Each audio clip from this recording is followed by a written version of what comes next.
ശരവച സരോജമമലം ഗീതാർത്ഥഗന്ധോത്കടം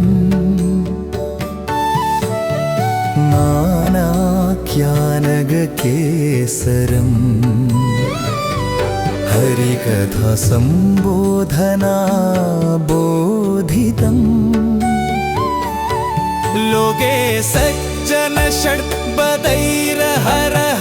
പേപീയമാനം മുദാ ഭൂയാത് ഭാരത പങ്കജം കലിമല പ്രധ്വംസിനി ശ്രേയസേ. പരാശര മഹർഷിയുടെ പുത്രനായ വ്യാസന്റെ വാക്കുകളാകുന്ന നിർമ്മലമായ സരസിലുണ്ടായതും ഗീതയുടെ പൊരുളാകുന്ന സുഗന്ധം പരത്തുന്നതും പലവിധ ആഖ്യാനങ്ങളാകുന്ന അല്ലികളുള്ളതും ശ്രീകൃഷ്ണ കഥകളെ നന്നായി ബോധിപ്പിച്ച് വിടർന്നു നിൽക്കുന്നതും ലോകത്തിലെ സജ്ജനങ്ങളാകുന്ന വണ്ടുകൾ ദിവസവും വന്ന് തേൻ കുടിക്കുന്നതുമായ മഹാഭാരതമാകുന്ന താമരപ്പൂവ് നമ്മുടെ കലിമലത്തെ അകറ്റുന്നതാകട്ടെ.